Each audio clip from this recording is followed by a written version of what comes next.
The Devil's Advocates radio show is broadcast under a time brokerage agreement between Devil Radio and Civic Media, Inc. Some portions of this program may be pre-recorded. Warning, you're about to listen to the greatest radio show ever. And due to contractual obligations and to shield our airwaves and corporate licensees from any semblance of liability, responsibility, and gullibility, we must tell you the views represented on this show are not necessarily those of this station or its management. This radio show contains differing points of view on current political topics, and due to the nature of its contents, it should be heard by everyone.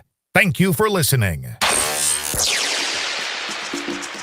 Now live from the Civic Media Studios in Madison, Wisconsin, where the political party is just beginning, welcome to the Devil's Advocates radio show. Friends proving it's never personal, only politics. Please allow me to introduce myself. And now, here's your hosts, Dom and Crute. Welcome to the Devil's Advocates radio show. Thank God it's Friday, but Dom, it is a broke-ass Friday for the former President Donald Trump. Welcome to it. Hey, happy Friday to you, Crute. Nate, thank you for all your hard work. And, of course, our audience, happy Friday. We made it. Welcome to the political party. Man, I've been broke before. We've all been broke. Everybody knows what it feels like. Friday afternoon, don't even have $3 for a solo cup tonight to go out drinking with your buddies. Got maybe one box of macaroni and cheese. No butter. It's got to last you the whole weekend. Terrible. You know, broke ass. Well, no matter how broke I've been in my life, I've never been $354 million broke ass like the former President Donald Trump. The fines are in. The verdict, just, I would say, Dom. And the pound of flesh, about $354 million. That's a lot. That's a lot. And this is, of course, on top of the E. Jean Carroll, $80-some million on the second case and like $5 million on the first. And, you know, plus. At some point, you're going to start getting to some real money. Dominic, New York Supreme Court Justice Arthur Engoron on Friday, that's today, ordered former President Donald Trump to pay more than $350 million in penalties, handing down a hefty penalty. Yeah, I'd say that's huge. Hefty. Handing down a hefty penalty following a months-long civil trial in which Trump and others were accused of financial fraud by New York Attorney General Letitia James. Engoron also said Trump, and this is going to sting, Dom, Trump could not serve as an officer or a director of any New York company for 3 years. Trump, of course, has denied all wrongdoing and assailed the case. He assailed it, I tell you. Lots of the sale. New York Times also on this $355 million. And the boys, the kids, Junior, right? And Eric ordered to pay more than $4 million each. And they have a 2-year ban imposed upon them as well. Damn. Right? What about Ivanka? She get. I realize she was removed from this case. It, man, you know, how did she get out of it scot-free? The New York Times goes on to say that Trump, of course, will appeal the financial penalty, which could climb to total sham $400 million or more once interest is added. But we'll have to come up with either the money or secure a bond within 30 days. What bail bondsman has got $350 million laying around the office to secure that bond? I mean, you'd have to go to an actual financial institution, right? He's not going to be able to get that from Joe the bondsman. Just go to Russia, man. Don't the boys they say get their money from Russia, Deutsche Bank. You know, he's got so much money, he's fine, right? No problem. Dom, I see reporting that says Trump lashed out at the judge, calling it a total sham. In a lengthy statement, Trump accused the judge of being controlled by Democrats and said his decision will be overturned on appeal. Will it? Trump also said, without evidence, that he's being tried in the court at the behest of President Biden. It's a New York court. Biden's got influence over the New York Supreme Court, which is technically the district court level in that state. I know. It's just it's a civil action. It doesn't matter. He's just going to stand up there on the soapbox and bitch about it, just like our friend from Racine yesterday. Doesn't matter that it's a state court versus a federal court. These things are irrelevant to their crying and moaning and bitching about their guy finally getting his comeuppance for what? Committing fraud over and over and over again. Did you see what the judge said? I did. This dropped I 9 minutes ago. Donald Trump and his business earned a steep fine of hundreds of millions of dollars, not just because of what the trial evidence showed, but also because they engaged in years worth of corporate malfeasance.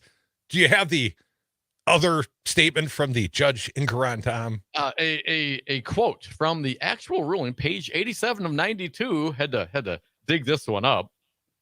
Refusal to admit error.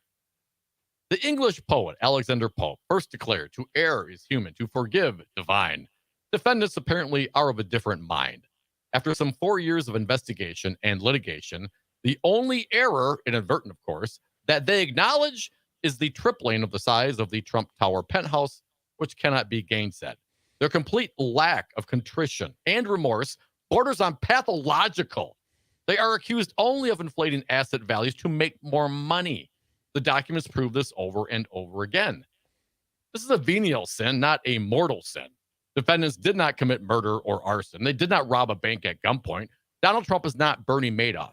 Yet defendants are incapable of admitting the error of their ways.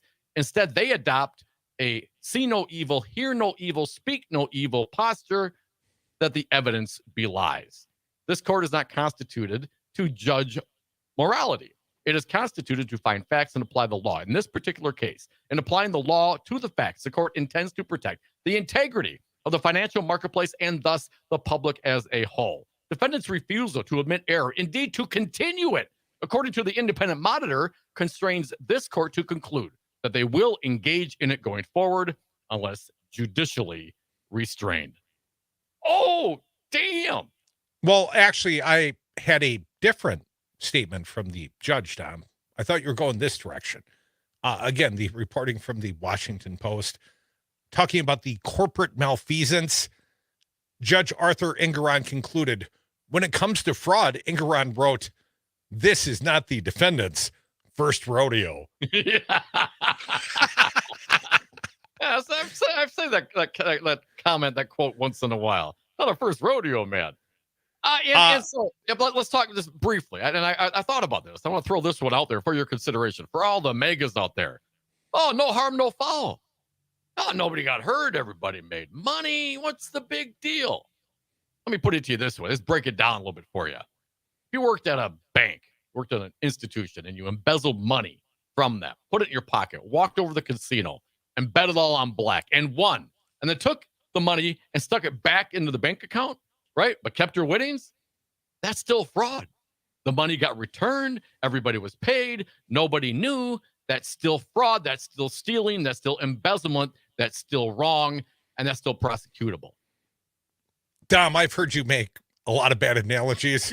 Yeah. That one a little better than most. All right. I'll give you credit. I like that one a little bit. You at least considered that one before you said it? I did. I thought about it like 10 minutes ago.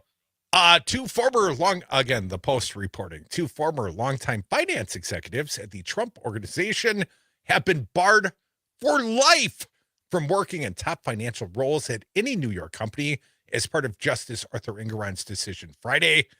One of the former executives, the Alan Weisselberg, also faces a $1 million fine. So it's not just the boys. $1 million. Well, because, of course, Donald Trump. And criminal prosecution for perjuring himself in this trial, perhaps. Well, good luck with that, Weisselberg. But, of course, Donald Trump is paying some of these folks great severance packages just so they will not cooperate willingly with any investigation. And apparently that's one of the clawbacks that Ingaran has requested. Apparently the boys, Don Jr., Fredo, as we like to reference him, and Eric, or Beavis and Butthead, as they're known collectively, their attorneys, Clifford S. Robert, said it's a gross injustice, these $4 million fines for the boys. I don't think that will leave them destitute, but I got to think there's going to be a capital crunch over at the Trump, and they can't even do business, right? So here's the crazy thing. Let's assume he can find some way of putting some money down so he doesn't have to put the entirety of $354 million on account plus interest awaiting appeal, let's assume he can get a bond. He's still going to be cash poor. He may be a billionaire in terms of the assets he holds, or at least that's what he was claiming, depending on whether he's telling the insuring agencies or the bank or the taxing authorities. But what I would say is we're going to find out what all this stuff is really worth at liquidation prices. I would say start the bidding on Mar-a-Lago. Let the fire sale auctions begin. Donald Trump will be illiquid. And what bank's going to deal with the guy? I mean, this guy's a deadbeat. Well, at we this don't know point, the degree of he's leverage, right, that he has on all the real estate. That of well, course. I know he's got a $354 million judgment against him. I'm waiting for them to start garnishing his wages. Well, that's one judgment, right? And it could be up to over $400 million with the interest plus the E. Jean Carroll. So we're talking, close to potentially $500 million in judgments in the last couple of months, which is in excess of what he ever claimed to have in cash. Because one must invest their cash, right? In real estate holdings or golf courses. He claimed, I believe, paying off porn stars. $400 million in cash, which would be asinine because you're not earning any interest in the cash. So, but let's assume he's correct. So an accessible mutual fund, if that's all right with you, Salvia. That's where I keep all my liquid assets. I keep mine like Fonnie Willis, man, in the safe. Even so, I mean, even if the guy's worth, $5 billion, $500 million, to my math is 10%. I mean, anybody try to come up with 10% of your net worth right in 30 days. That's a big ask for anybody. I might have to go start digging in the backyard. Look under your mattress. Donald Trump, $354 million. He's going to be broke as Friday. You know what I'm saying? Broke AF. Never been that broke before. I mean, I've been broke, but I've never been $354 million in the hole broke. Oh, don't worry. He goes to court March 25th on the Stormy Daniels case. The criminal trial starts. Well, Dom, we're going to turn our attention next to the former chairman of the Republican Party. He's got his big date on the 60 Minutes. And I don't believe him, Dom. No. Andrew Hitt. We'll play you the sound, and then we'll tell you why he's lying. More Devil's Advocates, the Friday edition. Thank God I ain't broke as Donald Trump. $1 million. 92.7 WMDX. Hi, I'm Mike Crute, and I've signed my share of commercial real estate leases. In Madison, I highly recommend Jeff Jansen from Altus Commercial Real Estate. Jeff guided me to my first radio station location on the west side. He helped us move to University Ave, and eventually Jeff set up the lease on the Civic Media World headquarters. No one works harder to provide options in commercial leasing. Call Jeff Jansen and his team at Altus Commercial Real Estate at 608-338-1101. Hey, Brad from Zero Res Madison here. What's the best way to clean your carpet? Well, not surprisingly, it's the same way you clean your clothes. You wouldn't clean a dirty shirt by running a white cloth over the top of it, nor would you try to get it clean by sprinkling chemicals and rubbing it in. For a real clean, you need hot water, agitation, and a cleaning agent, just like your laundry. For a fresh, healthy clean with no residue, call Zero Res Madison or schedule online. Zero Res, spell it forward or backward, it's the right way to clean.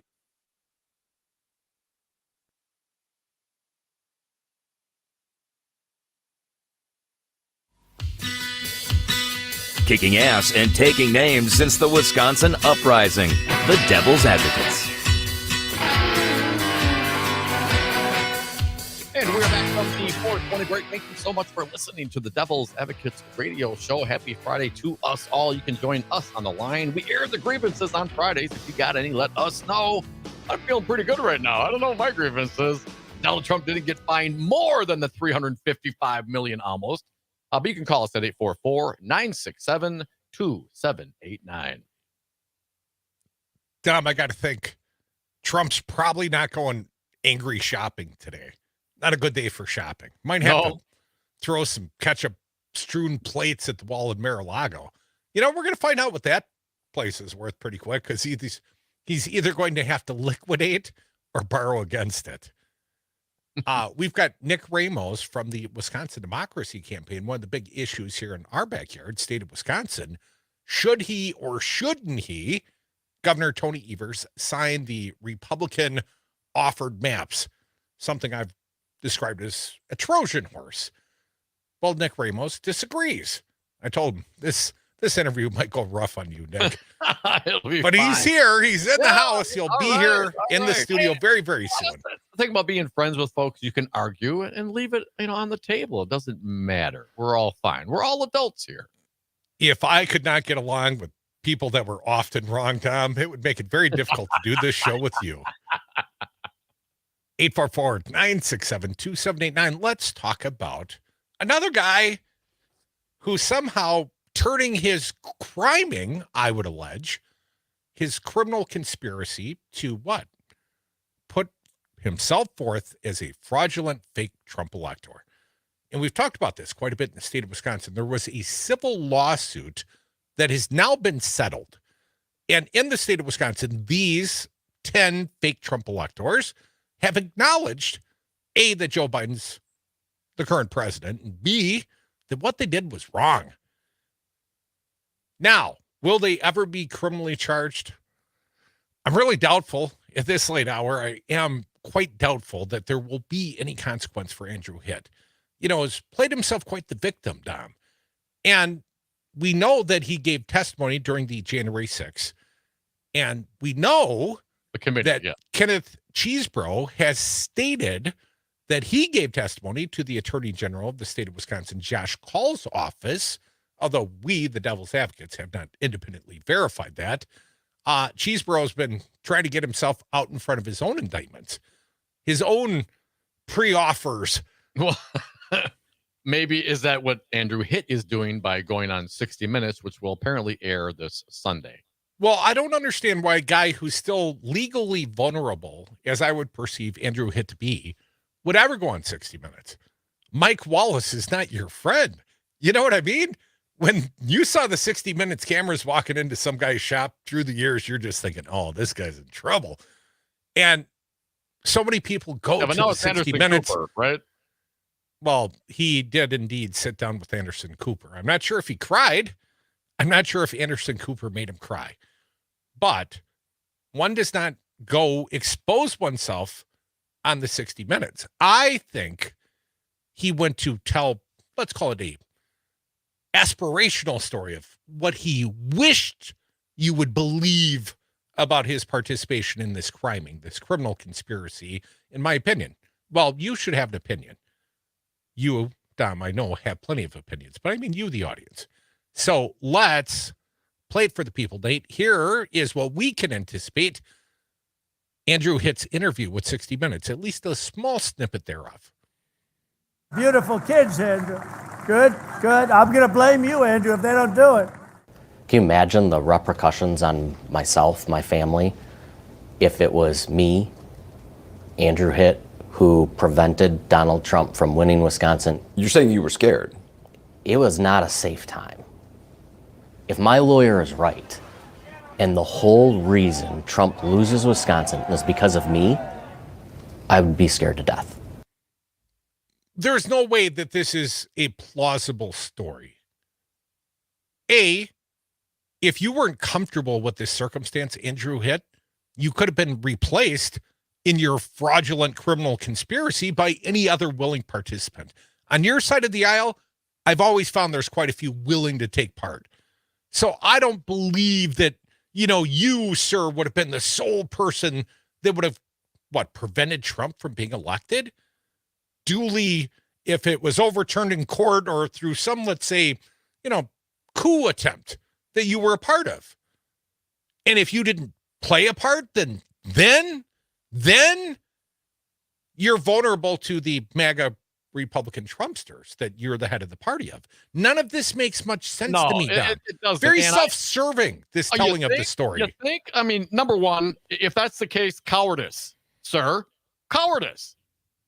What, you're afraid of your own constituency? Is that what you're telling me? You're afraid of Donald Trump? Is that what you're really saying? If what my lawyer told me was right. Well, who's your lawyer? Kenneth Cheese, bro? Jim Trupis, perhaps? Who's Jim Trupis? We'll what I'm never saying? know. What are you talking about? And there was some texts that were released from Andrew Hitt during his testimony, and one of what I recall was, oh, this is basically, and I'm paraphrasing, this is an asinine idea. It's going to fail miserably. I didn't hear any lamenting about their fear for your life and your children and your family in anything that was released at all. So now, upon reflection, you're scared? That's why you did it? And if I'm to believe it, then you, sir, are a coward. You would engage in an overthrow of the government because you're scared of the man that you voted for. It doesn't make any sense at all. I don't believe it does either. I had remembered a point and forgotten it during your rant, so it'll come back to me. Just give me a minute. The former chairman of the Wisconsin Republican Party, in a new interview with 60 Minutes, claims he sent Congress paperwork he signed posing as an elector for Donald Trump following the former president's 2020 election loss out of fear for his safety from the candidate's supporters. Andrew Hitt, who was the chairman of the Republican Party of Wisconsin during the 2020 election, offered the explanation, some of us aren't buying it, for his participation in a scheme designed by Trump and his allies to stay in power after losing re-election during an episode on CBS's 60 Minutes. It'll air Sunday evening. In a clip provided, we played that for you. It says he was scared, Dom, of what Trump supporters would do to him and his family if he did not sign the paperwork. And the courts later overturned President Joe Biden's victory in Wisconsin. Well, I remembered my lost point, Dom. The caveat, the disclaimer in the paperwork. I might be more willing to believe Mr. Hitt's seemingly self-serving account if he addressed the fact there was no caveat saying this is just a procedural thing, just in case. Just in case. Like they did in the state of Pennsylvania. Yep. And in fact, Mike Roman, who's the very same guy who's got, what's her face? Bonnie Willis. Down in Fulton County? Yeah. Oh, yeah. He is the Trump co-defendant that brought that action, trying to have the prosecutor thrown out. Well, the Mike Roman said, well, that's heresy. We don't want any sort of disclaimers. That's weak language. We're not going to have that. Literally, I think he said F them. We're not doing that. Well, I've heard you say that once or twice, Dom. Yeah. What do you say to Mr. Hitt on this day? This fine day, Dom? F that guy, man. Come back with us. My sentiments, exactly. Nick Ramos. Oh, try not to be so rough on Nick. We'll see how it goes. He is the director of the executive director of Wisconsin Democracy Campaign.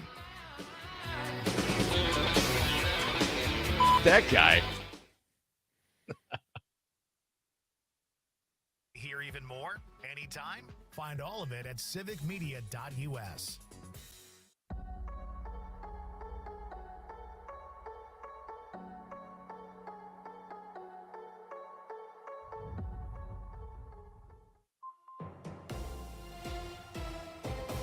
Civic Media News.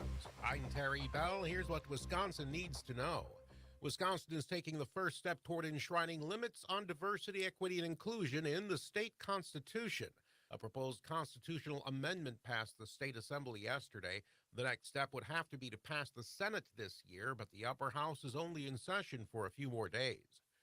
Wisconsin is moving closer to regulating artificial intelligence. One bill that passed the assembly yesterday would study how AI could help address the worker shortage in state government. Republican Representative Nate Gustafson. We want to take AI and then ultimately say, do we really need to find the additional bodies to fill the roles, or can we continue to leverage AI to its fullest capabilities? Another bill would impose a $1,000 fine on the makers of political advertisements who use deep fakes without disclaimers. I'm Terry Bell, Civic Media News. Here's what you need to know closer to home. For WMDX News, I'm Nate Wuggyhoe. One of the semifinalists to become Madison's new school superintendent has been awarded the 2024 National Superintendent of the Year. Joe Gothard was honored at a ceremony in California on Thursday. He was recently recognized as Minnesota's top superintendent. While he currently leads St. Paul schools in Minnesota, he got his start at La Follette High School in Madison, first as a student, then as a teacher, and eventually principal. The school board is expected to announce their pick for Madison's next superintendent by early March. 3 new businesses are coming to the Hilldale Shopping Center on the west side. Faraday will sell environmentally friendly clothing and is expected to open later this month. Rowan will offer ear piercings for all ages, all done by licensed nurses. All right, check 1 2, check 1 2. How am I in your ears there, Nick? Rowan and Little Words plan to open by early summer. It will be Yo. Howdy, howdy. All righty. Just give me a few words into the mic so I can see your levels. Yeah, can you go down a little bit in my ears? Yeah, that sounds better. This is Chad Spade. Sometimes I'm go. a Lot better. Hatred and misinformation that Levels look good. Do you have any walk-on music you'd like to hear? justice and inclusion on a Big Papa by Notorious B.I.G., man. We confront injustice the same way we confront a poorly built home, with love, compassion, intelligence, and persistence. We engage our community the way we engage our clients, Get with that done. honesty and humility, and the About dogged a few minutes determination here. that we can do better. Chad's Design Build, remodeling done well with love. Pete with the 60-second Showbiz Beat. Netflix has proven to be very successful picking around the scrap heap of other networks. People magazine reports that the network's latest effort is the Tina Fey-produced Girls 5 Eva. The show originally ran on Peacock but was canceled after 2 seasons despite glowing reviews and a 96% on Rotten Tomatoes. This season's trailer promises the biggest comeback, well, ever. I can't pull that off. The 6-episode 3rd season of Girls 5 Eva drops March 14th on Netflix. There are some achy-breaky hearts in the Cyrus family. The New York Post reports that Billy Ray Cyrus has reached out several times to his pop icon daughter Miley to make amends. Miley's snub of her father during her acceptance speech at the 2024 Grammys did not go unnoticed. Friends close to the family say the Cyrus kids have chosen sides since their parents' divorce, with Miley aligning with her mother Tish. For more showbiz fun, tune into Nightlight with me, Pete Schwaba, every night between 7 and 9 p.m. on the Civic Media Radio Network.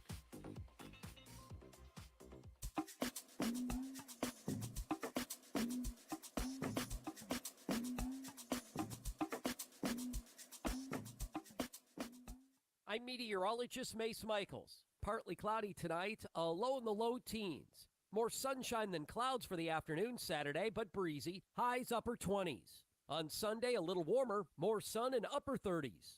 Early next week, starting off dry with temperatures jumping back up into the 40s. Right now, it's 27. Darcy Haber, I hear you have solar panels on your office building. Since when are real estate brokers so concerned about the environment? Crute, you should know that at Solidarity Realty, we provide outstanding real estate service while adhering to our core progressive values. Environmental sustainability is a big part of that. So you really walk your talk, huh? Yeah, I even walk to work. Come on, always? Well, sometimes I bike, and if I have an appointment across town, I use my solar panels to charge my plug-in. Solidarity Realty. They're real, they're solid, and they're honest. Check them out at solidarityrealty.com. All right, here we go.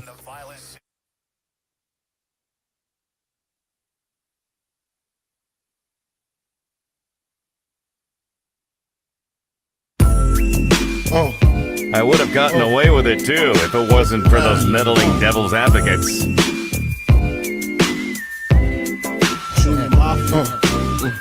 Welcome back to the Devil's Advocates Radio Show, the Friday edition. Dom, I've been joined here in the WMDX 92.7 FM studios.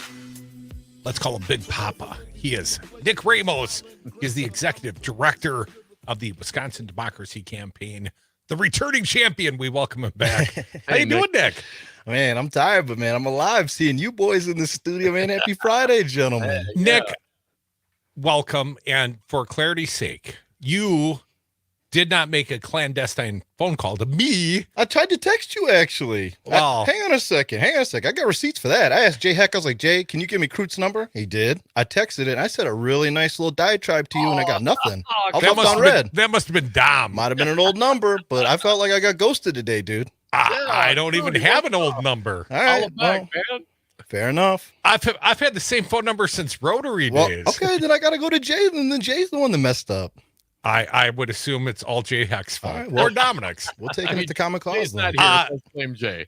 Yeah. Nick Ramos, the question, the debate, we've been having it on and off the air all week long. Should Tony Evers sign the Republican passed maps that initially were actually Tony Evers' preferred maps, those that he had submitted to the Wisconsin Supreme Court.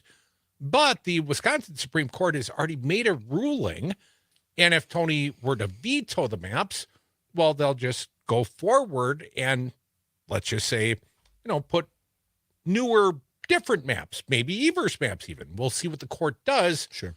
But you think, and I don't mean to put words in your mouth, Nick, but you think Evers should just go ahead and sign the legislation, take the victory, put one in the win column, and that's what you're here to advocate for. Hell yeah. I mean, and I doubled down on that. Yeah, absolutely. Hell yeah. Double dog dare you. Absolutely. But I disagree with you, Nick. And here is what the original Deep Throat told me. Go on in. If Evers were to agree with this, first and foremost, it starts from the premise that we cannot trust Robin Vos. Okay. We cannot trust these Republicans. And when they were out there trying to sell this plan to us, man, Nick, you got to admit, it was being laid on pretty thick. Oh, they were overselling it, man. The first flag goes up. Von Wangard. Oh, we'll take our stabbing instead of the shooting. Or the hanging. Here is the fear that was expressed to me. Setting aside perhaps that it would cut off any avenue of the Mark Elias group and their lawsuit, which hopes to challenge the congressional maps, but they weren't the original litigants in this case. Right. They kind of jumped in late. So set them aside. Sure. The fear is that if Tony signs these maps because of the incongruence of the activation, because these maps, according to the way the Republicans passed them, they don't take effect till the fall. But we already know, because of a judicial appointment of Lena Taylor, we've got a special election coming, or we need to. And how's that going to play out? And the fear is that opens the door to a trip to the Seventh Circuit, to the federal courts, and theoretically the implementation of the maps for all of us could be stayed by the federal courts. And this is a state court issue. We don't want it to end up there. So why is my clandestine source? What are they missing? What do I get wrong? Absolutely. How much time do I have to cook here, by the way? Because I want to make sure. Because you start talking. I'll cut you off at some point. Give me the gong when we're running out of time. Man. All right, here we go. So check it out. I mean, look, everybody, it's funny, and I'm an attorney, so everybody's sitting here making their own legal calculus about this situation. On one side, you have everything that you just described, and we've been seeing that happen as far as, certain folks within the legislature making that calculus as far as, oh my gosh, the governor's maps, they get signed into law. We're going to look at some type of partisan gerrymandering claim. It's going to go to the 7th District, Diane Sykes, yada, yada, yada. On the other side of that coin, let's look at what has been happening and lurking in the background. We have seen on the respondent side, all of these motions for reconsideration. Why is that happening? Me, Mr. Attorney, would tell you that smells like due process to the U.S. Constitution for a SCOTUS claim. So I would counter that, and I would argue and say this. What is more secure in the eyes of a court? A legislative pass map or a court-installed map? Can I respond to that? Go on. Because absolutely. Here's where I would disagree with your thought process. I've heard the threats of Robin Vos. Lay it on. We're going to run. We're going to appeal no matter what the ruling is. And, of course, we know the ruling's going against. We'll run off to the U.S. Supreme Court. Sure. But here is what I liked about the ruling of the Wisconsin Supreme Court. They used state constitutional issues. I follow that. And the contiguousness issue. Sure. And this is not for the federal courts. And I think they were very clear. And I think this liberal majority very strategic and smart in their claims and their limitations of this case just to the state constitutional issues. Sure. So I don't care how many, reconsideration offers Robin Vos sends. I feel much more confident that because of the nature of the ruling, it would be kept out of the U.S. Supreme Court. But I'm not a lawyer. Tell me why I'm wrong. But Nick, to answer specifically your question, generally speaking, certainly maps passed by the legislature and signed by the governor, I would think carry more weight, quote unquote, than those passed by a Wisconsin Supreme Court. Thank you. Just to answer and that. thank you I'll put a little weight on that side of the argument. Correct. Okay. So Unless Wisconsin Institute of Law and Liberty decides to go and sue and take this case to the federal courts. But hang on a sec. Yeah, thank you guys. I'm the guest here. Anyways, my point is this. Like, look, check it out. Any map, no matter what, can be challenged. If you've got money, you've got an attorney, and you can file something, any of these maps, whether it's court installed, whether it's one that's signed by the governor, all of these things, we get to hear all these attorneys coming in here and giving their legal opinions about, oh my God, 7th District challenges, oh, SCOTUS. Look, we have the opportunity to pass something right now, and everybody keeps thinking that Robin Voss has got these various things, and rightfully so. There's a history there. There's a history of it, but look, the legal calculus has been done, and we've been speaking with legal folks, and look, a lot of people would argue and say he's out of moves. At the Roman Empire, power grabs, a lot of things. I know it's hard to believe this, guys. He's out of moves. And I'm going to tell you this. Like, he can try and take this to court, but the probability of it actually being successful, whether we're talking about a 7th District challenge or we're talking about the thing that I was just describing, as far as maybe a VRA claim, or maybe we're talking about a due process claim, like those things, okay, there's probability in there. But I'm not predicting a positive outcome, only a delay that forces them not to institute the map for this elective cycle. Absolutely, which sends us into a death spiral, and then we could be potentially looking at unconstitutional maps. You're right. I mean, look, those are all things that they're so here on that side. Then, Nick, do you assign weight to this side of the argument, knowing that it doesn't matter what maps are there, and it doesn't matter whether or not ultimately Will or Robin Voss or whoever they get to be their proxy in the lawsuit, ultimately are successful. It's about the delay. Do you recognize that? Do you wait? Totally recognize that. But this is what I'm going to argue, and you guys can either take that and run with it or not. Okay, we have the opportunity as far as being in like the fair maps fight. We're not Democrats. We're not Republicans. We're nonpartisan. We want fair maps. Yes. And at the end of the day, the governor's map is a fair map. And it's right in front of us, and it's the most secure way beyond a court-installed map to get us fair maps in the state. And you can argue either side of it being challenged, or all these poison pill provisions and all this stuff. Guess what? There's a lot of attorneys working on this to make sure that they can finagle that particular thing. So guess what? There's a lot of other things down the pipeline that you're going to get to see here soon down this little show that you guys haven't even been thinking about. And it's just one of those things. You don't know what I've been thinking. Yeah, well, I know. That's not fair. That's not fair. I can't act like I'm a mind reader. But I just think that everyone knows that there's so much at stake here, and there's so much skin in the game. So that's why it's so sensitive. And everybody wants to make sure that this comes out okay, and that we don't get sent into this gerrymandering hell. So I get it. But from us, the governor's map is good. This is a victory, and this is a loss for Voss, honestly. And people, if you don't want to sell it that way, you don't want to feel that way, got it. But we're doing our legal calculus, man. Folks, you are listening to the Devil's Advocates Radio Show. He's Big Papa Nick Ramos, the executive director of the Wisconsin Democracy Campaign. He's arguing for Tony to sign these Republican offered Trojan horse maps. And I am fearful and I am skeptical, and mostly it's got nothing to do with you, Nick. I trust you. It's Robin Voss that's not trustworthy. He sucks. No question. If they hadn't have done such a hard sell, right? If he'd have made no statement at all, fair, I might believe it. But the fact that they came out and said Tony won means that they're lying, and Tony did not win. They've got some other malfeasance in mind. How do you speak to my instinctive skepticism, dog? I mean, believe me when I, because I got a good gut over here. I've been working on it. I called it the Milwaukee Alderman. Jesus.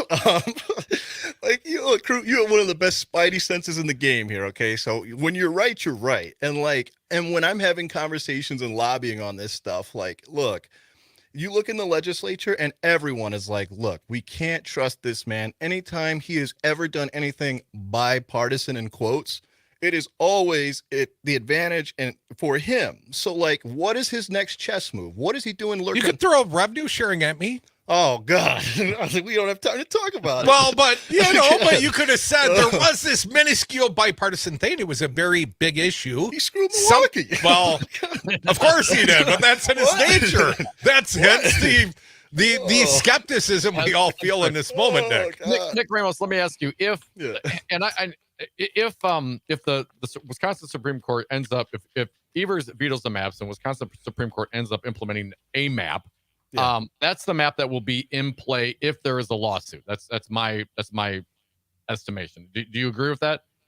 When you say if there's a lawsuit, so if that map gets challenged, can you just explain that a little bit more so I understand? The Supreme Court approved map. So Tony Evers vetoes this current map, passed by the legislature, his own map, because of the scenario. The Wisconsin Supreme Court implements their map. There is then a lawsuit after that.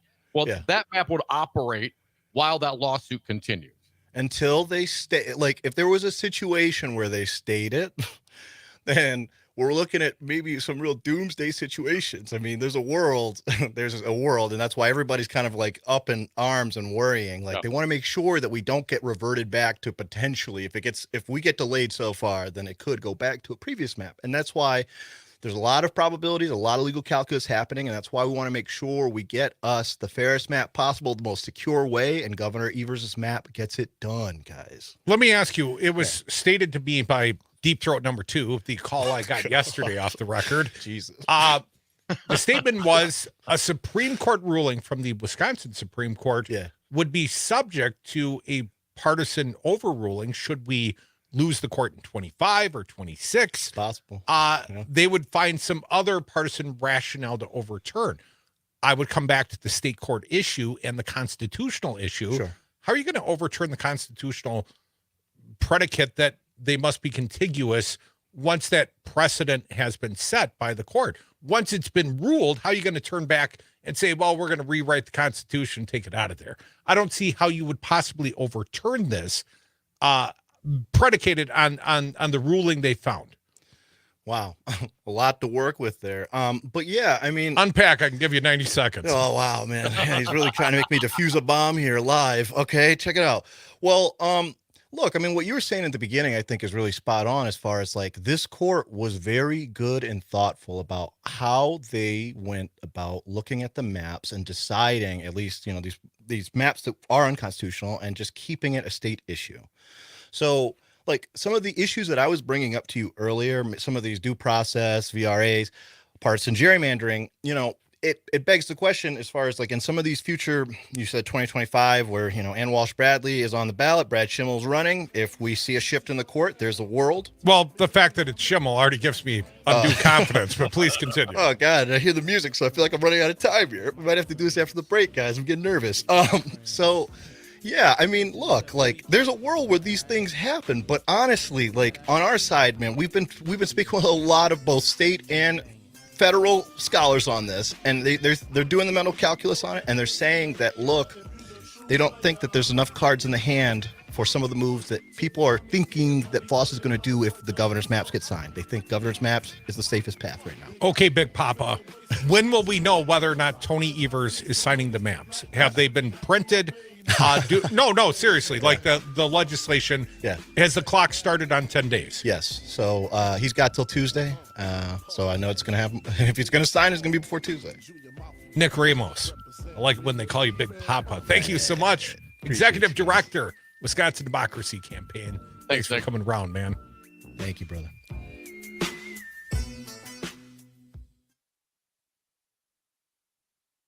Gordy Show. Partner now with the greatest radio show ever and start getting return on your investment immediately. The Devil's Advocates are a small business just like you, and like you, we can't afford advertising that offers no return. The Devil's Advocates listeners support our sponsors and the mission. Tell you when your messages are working and put cash in your register. So invest your ad dollars to reach our raving Madison and Dane County fans, or affordably reach the whole state, Chicago, Minneapolis, and our nationwide stream audience today. The Devil's Advocates can be the voice of your business, hold special events at your location, interview your staff for satisfied customers to lift your business. Contact us today, Crute at darnwy.com. That's Crute at darnwy.com. Covering all the news that affects you with humor and a unique perspective. Matinaire on Air with Jane Matinaire. Weekdays 11 till noon on the talk you can't ignore. Mad Radio 92.7 WMDX.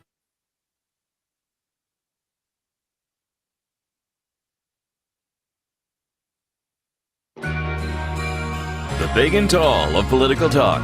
The Devil's Advocates.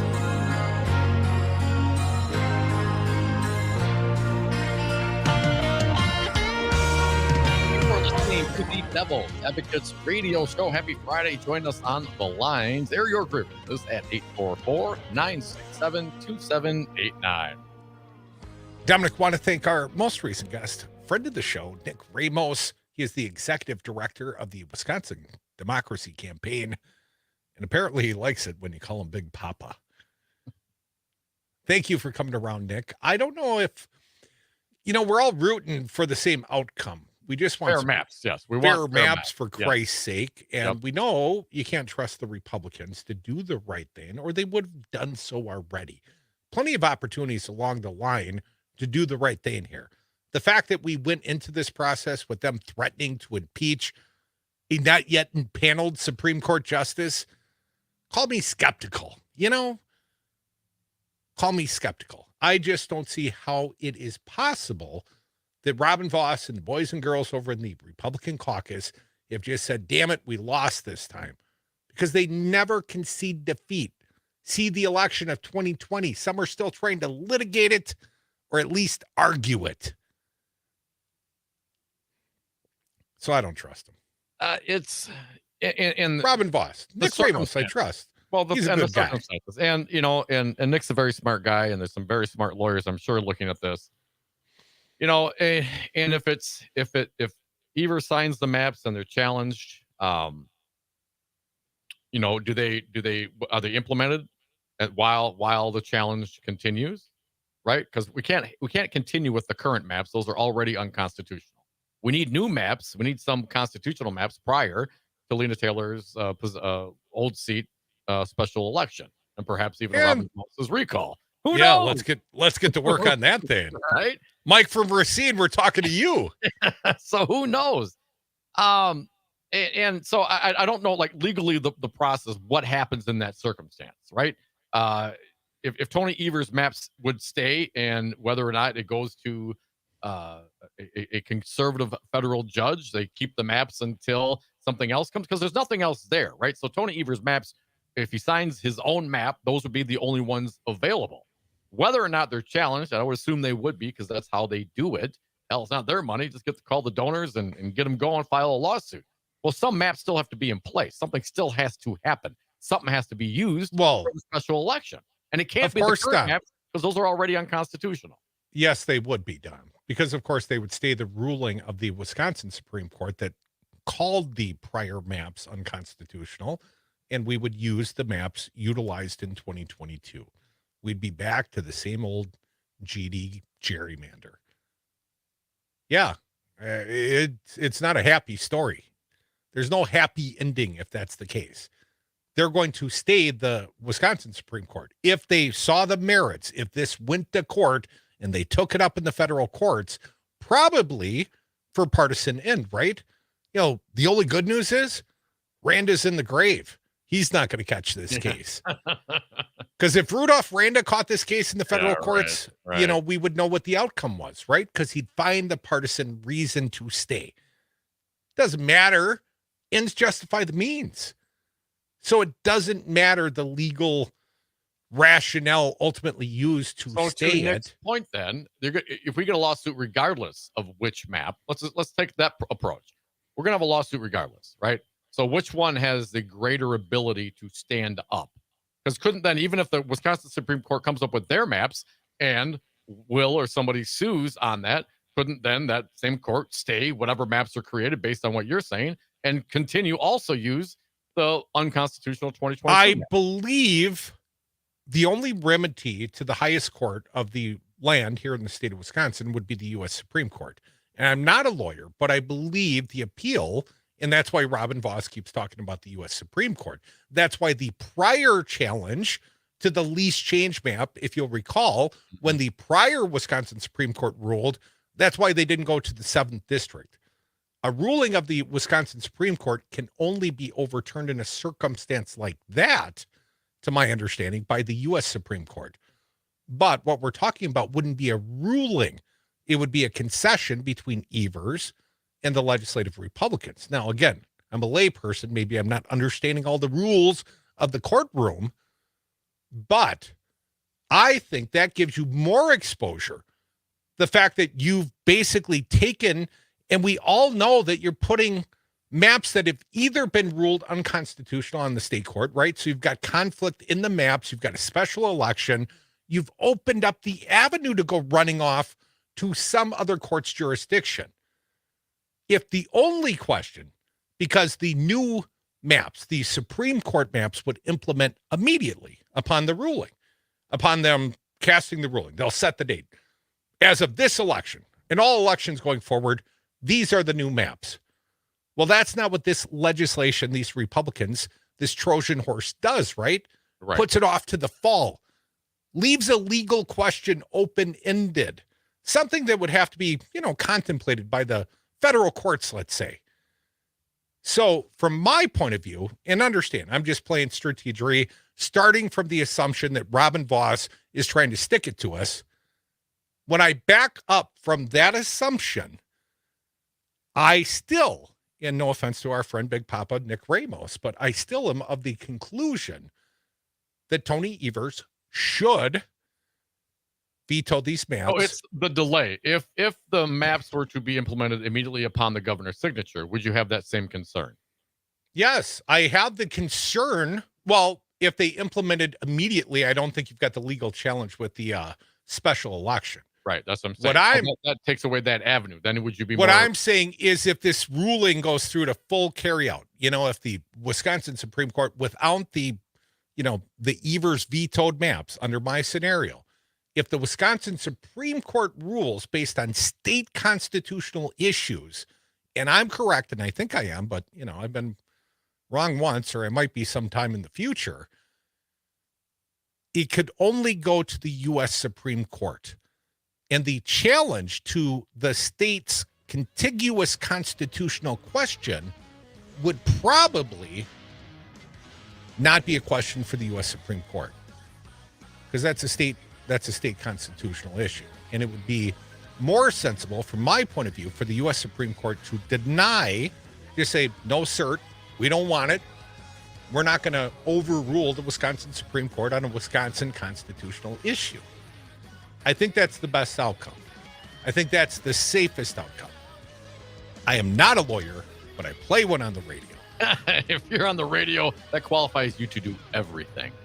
I hope Donald Trump's lawyers got paid up front, because I hear he's $354 million broker today.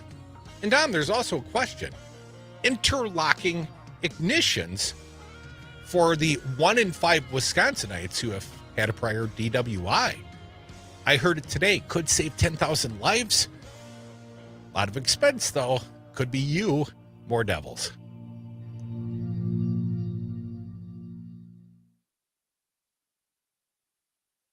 Dom Crute, weekday afternoons from 4 until 6. I like your stories and your reporting. Great show. Mad Radio 92.7, WMDX. Hey everybody, it's Todd Albaugh, Monday noon to 3. Could you go all day without looking at your cell phone? We'll discuss on the Civic Media Radio Network. At my company, we're always looking for people who are passionate and ready to work, but it's not always easy. It's time to broaden our horizons. In Wisconsin, about 600,000 people with disabilities are ready and able to work. People that just need you to believe in them and say yes. And once you say yes, Thinkability Wisconsin will be there, providing transition and workforce support to help shape a better future for all. It all starts when you say yes. Join the movement at thinkabilitywi.org. You're listening to Mad Radio, WMDX 1580 AM Columbus, W224EG Madison, and always streaming on the Civic Media app. This is a special report from ABC News, Trump's civil fraud judgment. I'm Michelle Franzen. Former President Trump and associates at the Trump Organization ordered to pay $355 million in the civil fraud trial.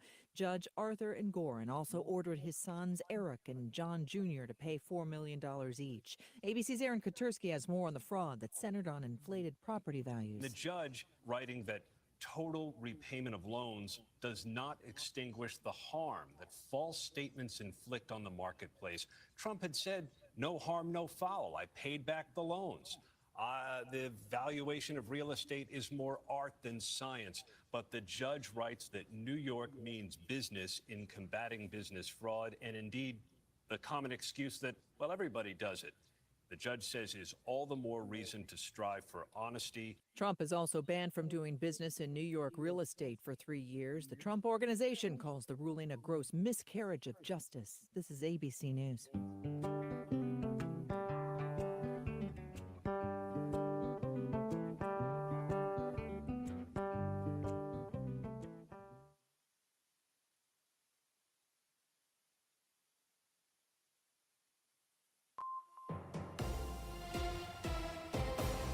Civic Media News.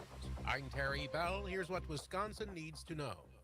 Wisconsin is cracking down on sex trafficking. The state assembly yesterday passed a package of bills that came out of the speaker's task force on the issue, Democratic Representative Jill Billings. Kids who are human trafficked are victims. They're not criminals, and we should not be charging them with the crime of prostitution.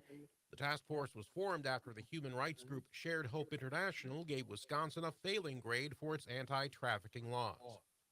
The Food and Drug Administration is recalling about 60 products made with contaminated milk. A nationwide outbreak of listeria is linked to cheese, yogurt, and sour cream made by Rizzo Lopez Foods and sold under a dozen different brand names. 2 people are dead and 24 people are in the hospital across the country.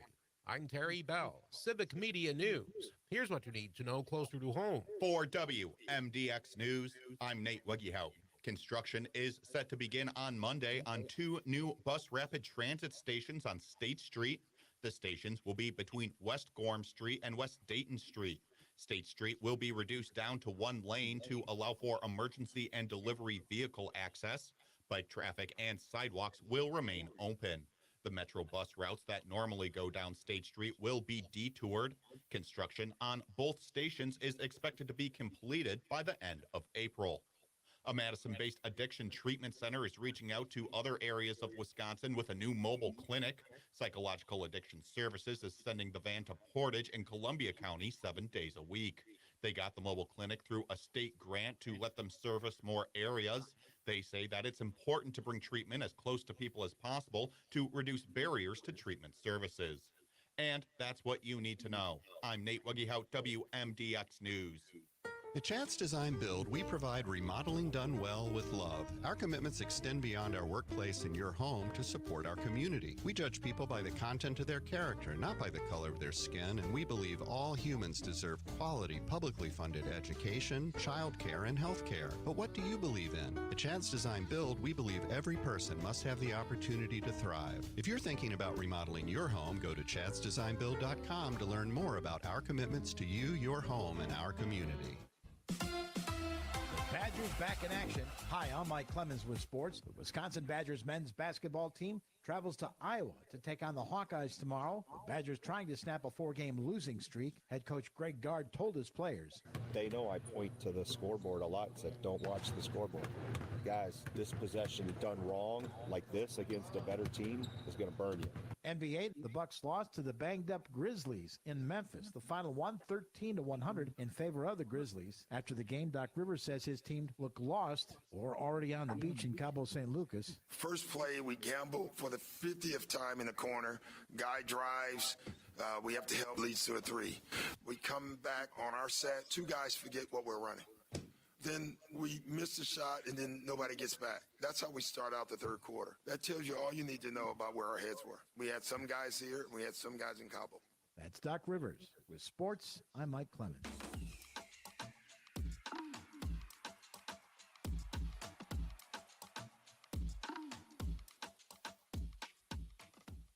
I'm meteorologist Mace Michaels. Partly cloudy tonight, a low in the low teens. More sunshine than clouds for the afternoon Saturday, but breezy. Highs upper 20s. On Sunday, a little warmer, more sun and upper 30s. Early next week, starting off dry with temperatures jumping back up into the 40s. Currently, it's 26.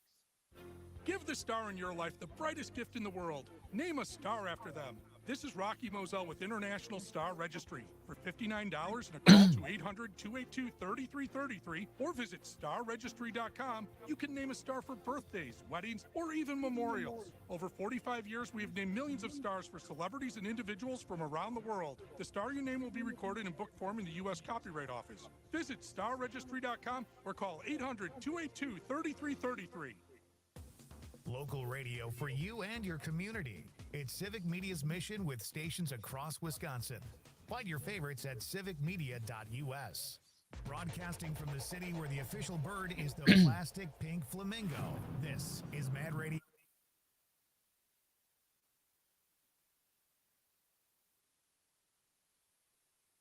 The Devil's Advocates radio show is broadcast under a time brokerage agreement between Devil Radio and Civic Media, Inc. Some portions of this program may be pre-recorded. Warning, you're about to listen to the greatest radio show ever. And due to contractual obligations and to shield our airwaves and corporate licensees from any semblance of liability, responsibility, and gullibility, we must tell you the views represented on this show are not necessarily those of this station or its management. This radio show contains differing points of view on current political topics, and due to the nature of its contents, it should be heard by everyone. Thank you for listening. Now live from the Civic Media Studios in Madison, Wisconsin, where the political party is just beginning, welcome to the Devil's Advocates Radio Show. Friends proving it's never personal, only politics. Please allow me to introduce myself. And now, here's your hosts, Dom and Crute. Welcome back to the Devil's Advocates Radio Show, the Friday happy hour. It's a broke-ass Friday edition. Not just for the former president who's been fined $354 million in his fraud trial. If you didn't know. Plus interest. Plus interest. Trump broke AF. He's speaking right now on MSNBC and CNN. Donald Trump is speaking down in Palm Beach. If we're able to maybe grab that, we'll get about it. I'll get to it. ABC News reporting, Crute, yes. $530 million in fines is the math that ABC News is doing. $354 million plus interest, and of course the $83.3 million in damages plus the $5 million to E. Jean Carroll for the defamation case against her.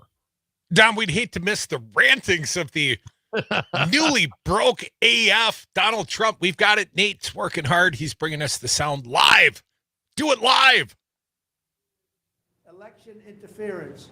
There were no victims because the banks made a lot of money. They made $100 million. And by the way, I paid approximately $300 million in taxes as the migrants come in and they take over New York. I paid over this period of years over $300 million. Prove it. Release your taxes, sir. And I will when want the audit's me out. done. Oh, let's see if we can get them out. These are radical left Democrats. They're lunatics. And it's election interfering. So I just want to thank you for being here. We'll appeal. We'll be successful, I think, because, frankly, if we're not successful, New York State is gone. People are moving out of New York State. And because of this, they're going to move out at a much faster rate. You and Hannity. They used a statute. It's a consumer fraud statute that's never been used for a thing like this before. They used it on me because I'm running for president. I'm beating Biden by a lot. We're beating not only the Republicans. Not New were York. beating Biden by a lot. The poll came out today. We're up 20 points on Biden. If I weren't running, none of this stuff would have ever happened. None of these lawsuits would have ever happened. Nothing would. I would have had a nice life. But I enjoy this life for a different reason. We're going to make America great again. These are corrupt people. These are people that shouldn't be allowed to do the things they do. And they're using this as weaponization against a political opponent who's up a lot in the polls. And always will be, because I'm competing with a man who can't put two sentences together, who doesn't know what he's doing. Okay, Nancy And we're heading into a third world war because of this guy. We have to win this election. They're doing everything Very effective possible argument to step for it why away, he's but we're not gonna guilty stand of for it. defrauding the state of New Thank you very York. much. We will get back to work. It's a ridiculous award. Listen, a fine of $355 million for doing a perfect job, for having paid back a loan with no defaults, with no problems. The banks were totally, at the trial they testified. We had an expert witness from the Stern School at NYU that made a statement. And I was very honored by his statement. He's one of the most respected. You had to pay that people guy anywhere in the $500,000 country for doing his this kind of statement. thing. Expert witness. He said, this is one of the greatest financial statements I have ever witnessed before. And he talked about even the detail.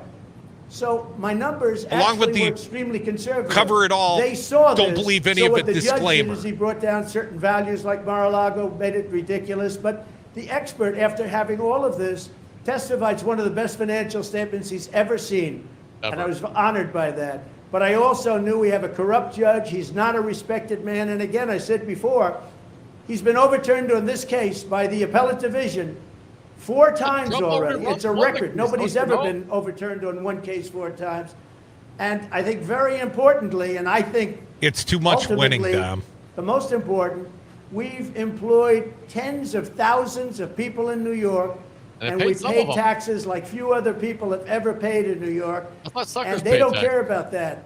It's a state that's going bust. It's a state that's going bust because everybody's No, that's you, leaving. Trump. You're going And it's bust. all headed up by Biden, who's destroying our country. Biden, it's a So state. this It's is not Russia, state, this that's is federal. China, this is what China. you've been reading about all your lives, and it's happening right here in our country. Thank you very much. We will stop it. We will make America great again. You Again? have my word. Thank you very much. Oh, Well, we your have word's word. not I mean, worth that's as all much you as it need. used to be. I mean, thankfully, I wouldn't that's take how that Trump's guy's word for a lunch check, Dom. Oh my goodness! So there you go. I mean, it's no big deal. I'm seeing the number $453.5 million if you throw in the interest. And the E. Jean Carroll, that's on there as well. E. Jean Carroll brings it up to over 530, according to ABC News. 844-967-2789. It's grievances Friday. It's Festivus Friday. We hear the grievances on Fridays. This is not one of mine, but apparently Donald Trump, he's very aggrieved by being called out on the fraud that he had committed. And again, I'm going to use my analogy again, Crute. I think it goes to the point. If you steal money from a company and take that cash and go to the casino and bet on black and win, and then take the money back, take your winnings, you doubled it up and put the money back into the company. No, right? No one lost any money. In fact, people made money. That's still fraud. It's still wrong, and you can still be prosecuted and should be prosecuted for it. Because, of course, if it doesn't work out that way, then everyone loses. And you don't want to encourage that kind of behavior, Mr. Trump.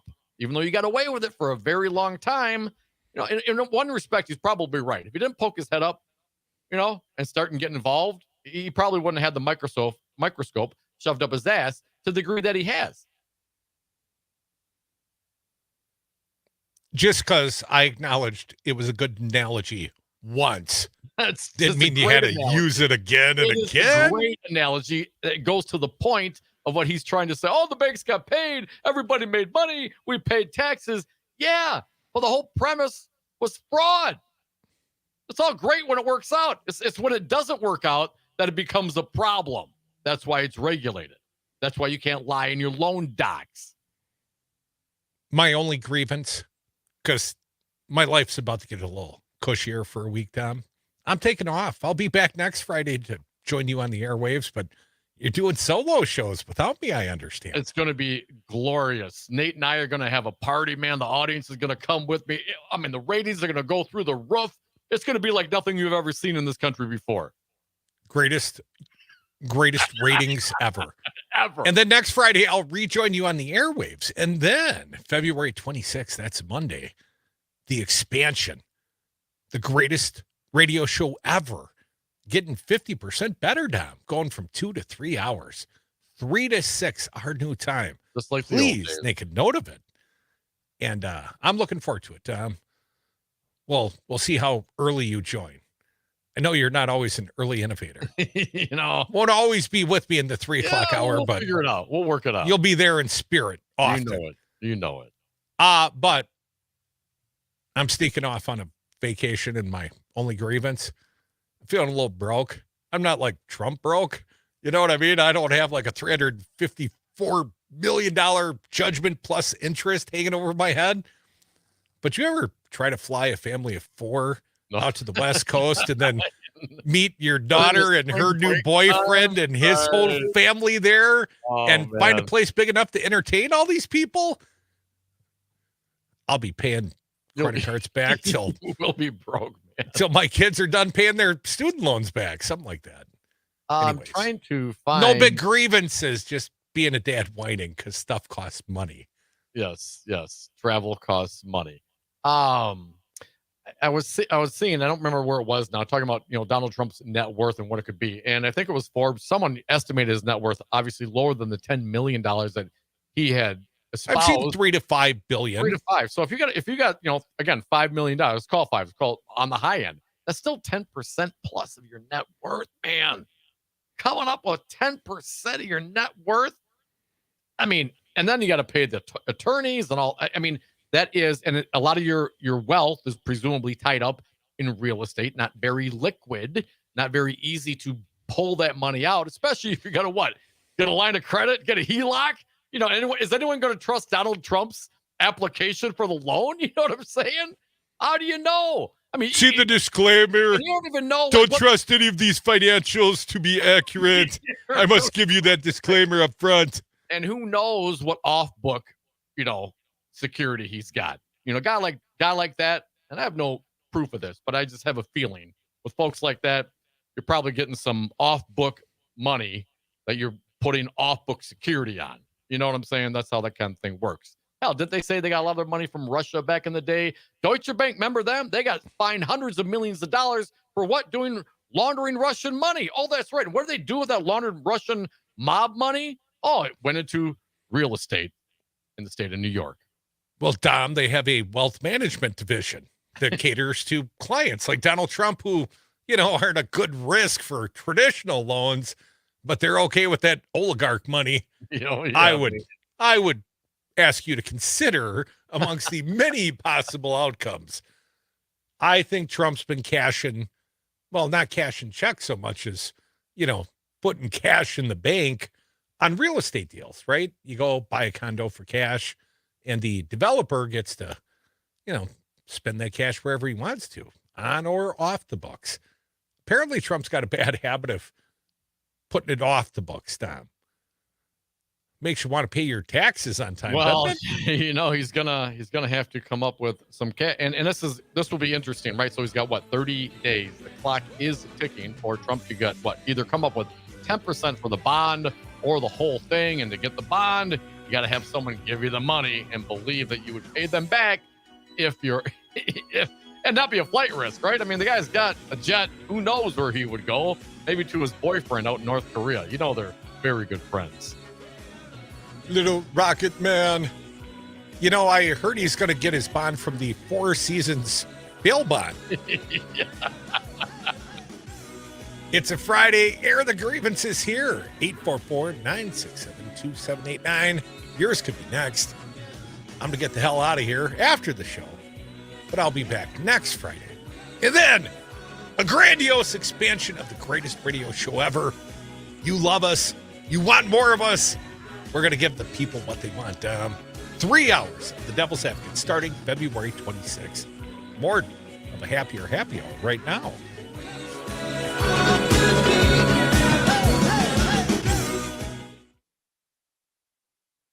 Home of the John and Gordy Show. Partner now with the greatest radio show ever and start getting return on your investment immediately. The Devil's Advocates are a small business just like you, and like you, we can't afford advertising that offers no return. The Devil's Advocates listeners support our sponsors and the mission. Tell you when your messages are working and put cash in your register.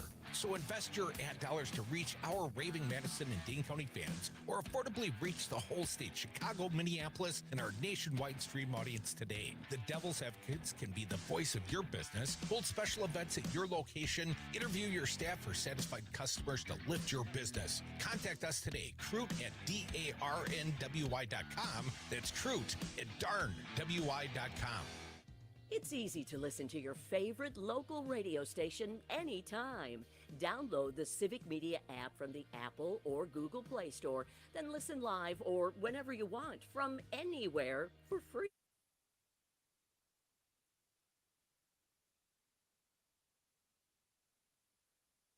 California. The Devil's Advocates.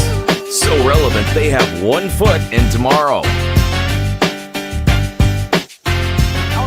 Fresh out of jail. Thanks for listening to the Devil's Advocate radio show. Join us on the lines at 844-967-2789. Dominic found a little intriguing headline over at the Vox.com. Trump is suddenly in need of a lot of cash. That's everyone's problem. Ain't it, though? The former president, who was just ordered to pay $355 million in the New York fraud case, bringing the tally this year to nearly $500 million in civil damages. Yeah, it's been a bad start for 2024. Two recent verdicts have now left Donald Trump on the hook for nearly $500 million. On Friday, a New York judge handed the former president a $355 million penalty and banned him from serving in a leadership position in any business in New York for 3 years. So he can't even, put his nose to the grindstone and go back to work, at least not in New York, Tom. For fraudulently, this is what he's now, civilly found guilty of doing, Dom, fraudulently inflating his net worth to lenders in order to receive more favorable loan agreements. And in January, a Manhattan jury ordered Trump to pay the writer E. Jean Carroll $83.3 million in defaming her after she accused him of raping her. A separate jury in May found Trump liable for sexually abusing Carroll in the 1990s. Together, the damages from these two lawsuits are worth more than the amount of cash Trump claimed to have on hand last April, potentially putting him in a financial bind, as he also faces debt repayments and mounting legal fees. And even if he appeals these decisions, as he is expected to do, he's certainly threatened, right, Tom? Mm-hmm. He's still likely to have to front the money while the process runs its course, or to secure a bond, which would come with its own conditions. For a well-connected billionaire, that might usually amount to nothing more than a temporary inconvenience, Tom. After all, Trump could always liquidate some of his assets or borrow even more money to cover his short-term obligations. But Trump isn't just one of the country's richest men with an estimated net worth in the low billions. He's also running to serve as a second term as president of the United States. And for any candidates for public office, let alone the presidency, being cash-strapped while owning such significant amount of money could be a serious liability. You think he could be vulnerable, Tom? This cash-strapped candidate for the presidency? Here's a quote or two. Crew, Dom, you know that crew. The Citizens for Responsibility and Ethics in Washington. It's pretty scary from an ethics perspective. You don't have to look to find the reasons why. Trump's first term was riddled with conflicts of interest, and that's in no small part because of his financial well-being or lack thereof, depending on how you look at it. At the time that he tried to overturn the 2020 election, he was hundreds of millions of dollars in debt, largely stemming from loans to help rehabilitate his struggling businesses, and most of which would be coming due over the subsequent 4 years. Throughout his presidency, he refused to divest from his businesses, which made millions of dollars in revenue from taxpayers, and continued to do work with other countries while he was in office, a practice he'd indicated he'd repeat in his second term, Dom. You got this? I do not. Okay, I'll keep going. The fact that he has so many entanglements with big businesses in other nations leaves plenty of room for things to go awry. That's why a 2020 New York Times expose uncovering his staggering debt during his first term wasn't so embarrassing for Trump, who has a tendency to claim he's richer than he actually is. It also raised fears about how his debt could implicate national security.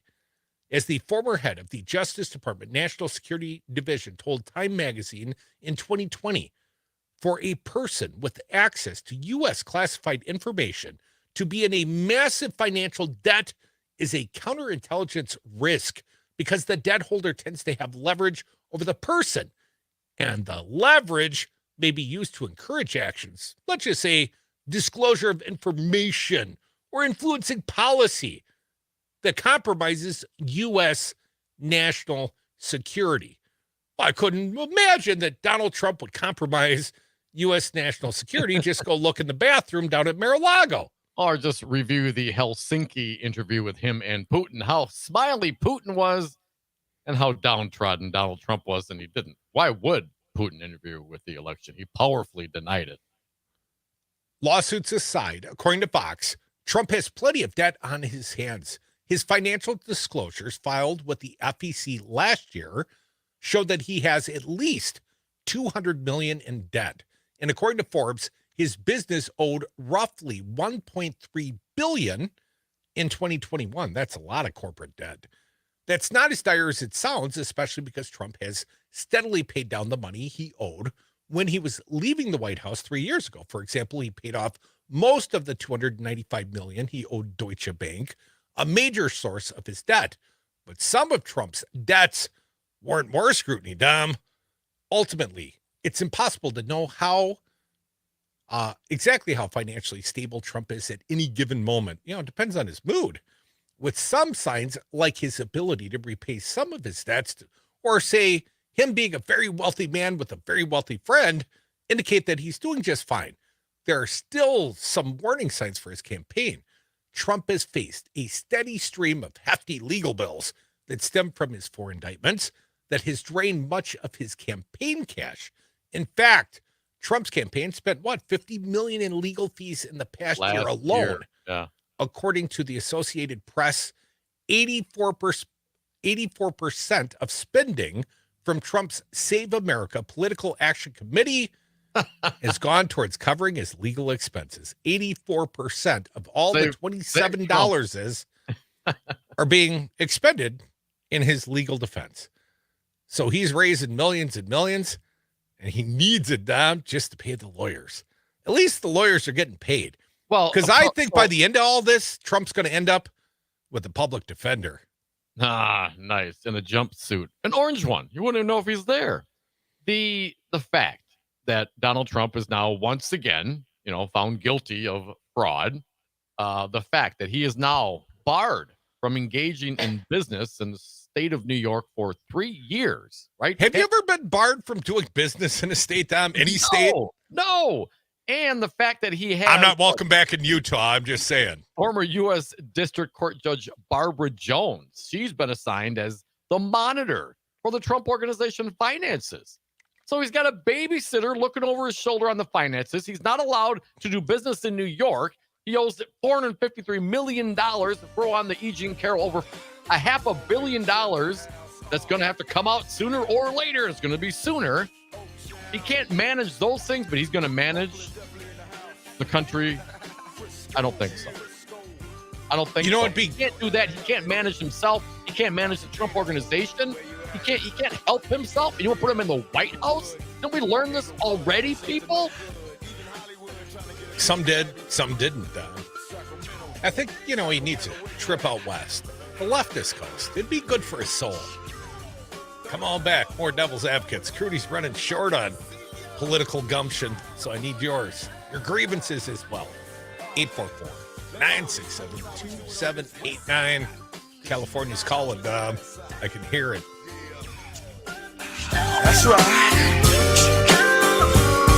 West Coast, West Coast. California love, California love. Yeah. Conversations and a whole lot of fun.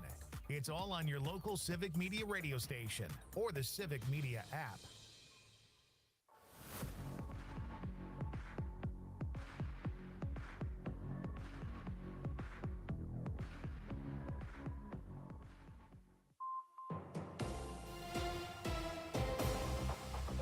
Civic Media News. I'm Terry Bell. Here's what Wisconsin needs to know. Wisconsin's top Republican says he won't push for a lawsuit over new legislative district maps if the governor signs them into law. Assembly Speaker Robin Vos says it's getting too late for that. We wanted to have these maps enacted now, so that we have the ability to go out. I mean, there's a bunch of new districts. There's lots of people who are going to have to be found to run for office, and that takes time. Some Democrats speculate Republicans might sue in the hopes a judge would keep the current maps in place through this year's elections. Wisconsin is taking the first step toward enshrining limits on diversity, equity, and inclusion in the state constitution. A proposed constitutional amendment passed the state assembly yesterday. The next step would have to be to pass the Senate this year, but the upper house is only in session a few more days. I'm Terry Bell, Civic Media News. Now here's what you need to know closer to home. For WMDX News, I'm Nate Wuggyhout. A local group raising money for epilepsy research has raised over $1 million since their founding 13 years ago. Joey Song puts on a yearly concert to raise money. This year's event was a battle of the bands featuring musicians from big-name bands like Cheap Trick and the Bangles. They raised $325,000 this year, bringing them over their lifetime $1 million mark. All proceeds will go to Cure Epilepsy, Select Epilepsy Foundation affiliates, and the Wisconsin Badger Camp. Dane County is looking to change its outdoor warning siren policy. That's after an EF2 tornado blew through southern Dane County and into Rock County near Evansville last week. Dane County Executive Joe Parisi says he wants siren tests to be done at the first Wednesday of the month year-round. Currently, the tests only run from March through November. Parisi is also directing sirens to sound for 3 minutes every 10 minutes. He says that this will allow people to know when a tornado warning starts and ends. And that's what you need to know. I'm Nate Wuggyhout, WMDX News. Hi, I'm Mike Crute, and I've signed my share of commercial real estate leases. In Madison, I highly recommend Jeff Jansen from Altus Commercial Real Estate. Jeff guided me to my first radio station location on the west side. He helped us move to University Ave, and eventually Jeff set up the lease on the Civic Media World headquarters. No one works harder to provide options in commercial leasing. Call Jeff Jansen and his team at Altus Commercial Real Estate at 608-338-1101. I'm Pete with the 60-second Showbiz Beat. Bob Odenkirk says he is ready to, quote, get his ass handed to him again. The Hollywood Reporter says the Better Call Saul star will play an action star in the upcoming film Normal, where Odenkirk plays Ulysses, a small-town sheriff in a Rust Belt town in the Midwest called Normal. Odenkirk's first action role was in 2021 when he played a mundane family man with a special ops assassin background in the film Nobody. Normal is currently in pre-production. There's an old saying that goes, Jon Stewart can't make all Daily Show viewers happy all the time. Something. Despite high ratings for the host's return to The Daily Show Monday night, some viewers were not thrilled he poked fun at President Biden's age and memory. Let's relax, people. You can still like a president and be concerned about his age at the same time. After all, short-term memory loss can happen to anyone, even the other guy who is former president. What's his name? For more showbiz fun, tune into Nightlight with me, Pete Schwaba, every night between 7 and 9 p.m. on the Civic Media Radio Network.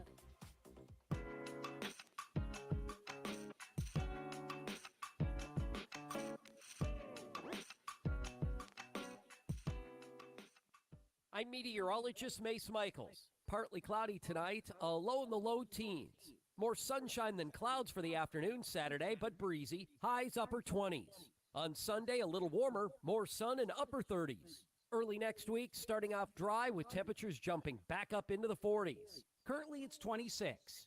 Every business seeks an advantage, whether it's having the best location, hiring top talent, or spotting trends before they happen. And now, the United States Postal Service can give your business a new advantage. Introducing USPS Ground Advantage. Reliable and affordable 2 to 5 day package shipping. It's the advantage you need at the price you want. Get the Ground Advantage at USPS.com/advantage. The United States Postal Service, delivering for America. You're listening to the Devil's Advocates. Then at 6, stay tuned for the Meggie Dawn.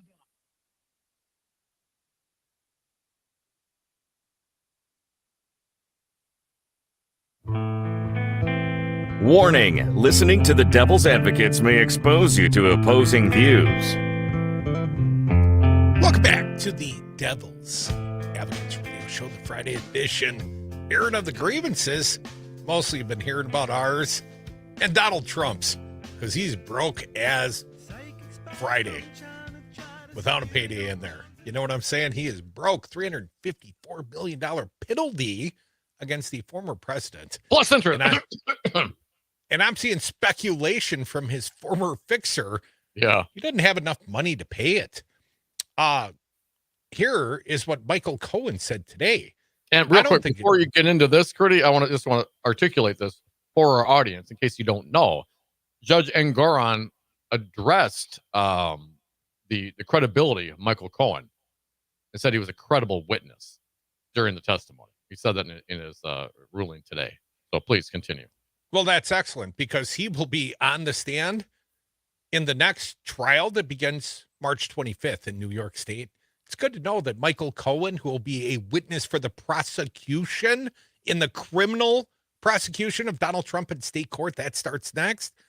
It's good to know he's a credible witness. Mm-hmm. Should get him on this show.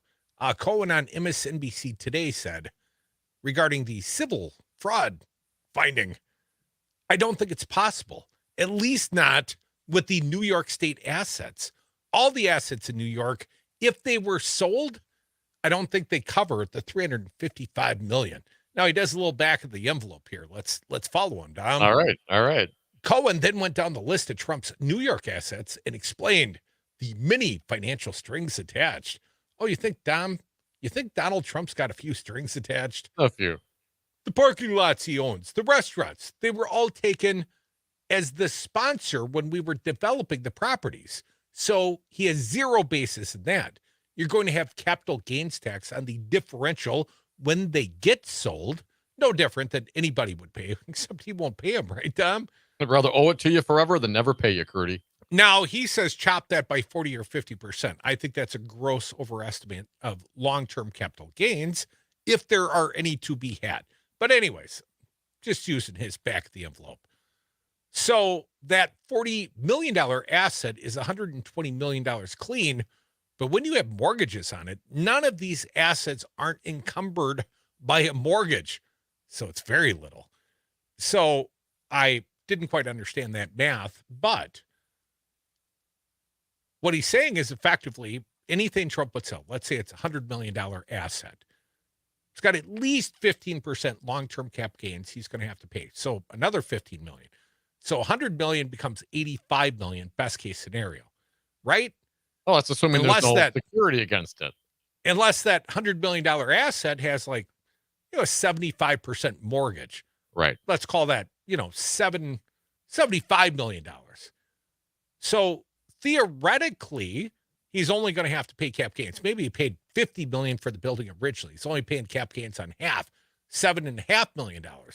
I don't like doing math on the radio, Dom, but I only count like 12 million. Right. The guy's going to net after that transaction. That's if you don't have to pay broker's fees, right? Because you might have to throw a few real estate encumbrances like brokers in the mix. And that's if you got a willing buyer willing to pay that's assuming a you don't fair have to price and not a fire sale price. At a discount for a fire sale. Exactly. 844-967-2789. I want to just throw this one paragraph out there, then we'll get to the phones. Here is what the judge said today in his ruling regarding who we just quoted, Michael Cohen, although perhaps the math we don't agree with, but we get the point. Here's what the judge said. Michael Cohen was an important witness on behalf of the plaintiff, although hardly the linchpin that defendants have attempted to portray him to be. His testimony was significantly compromised by his having pleaded guilty to perjury and by some seeming contradictions in what he said at trial. However, carefully parsed, he testified that although Donald Trump did not expressly direct him to reverse engineer financial statements, he ordered him to do so indirectly in his mob voice. You know what I mean, Crute? Forget about it. Although the animosity between the witness and the defendant is palpable, providing Cohen with an incentive to lie, the court found his testimony credible based on the relaxed manner in which he testified, the general plausibility of his statements, and most importantly, the way his testimony was corroborated by other trial evidence. A less forgiving evidence. That's crazy. When you're supported by the evidence, it's almost like you're believable. Amazing how that works. A less forgiving fact finder, that's the judge in this case, might have concluded differently, might not have believed a single word of a convicted perjurer. This fact finder does not believe that pleading guilty to perjury means that you can never tell the truth. Michael Cohen told the truth. 844-967-2789. Okay, I got one more paragraph from Cohen, and then we're taking the phones for surezies. The host over on MSNBC said, so effectively what you're saying is Donald Trump is stuck. And he said, that's a great way to describe it.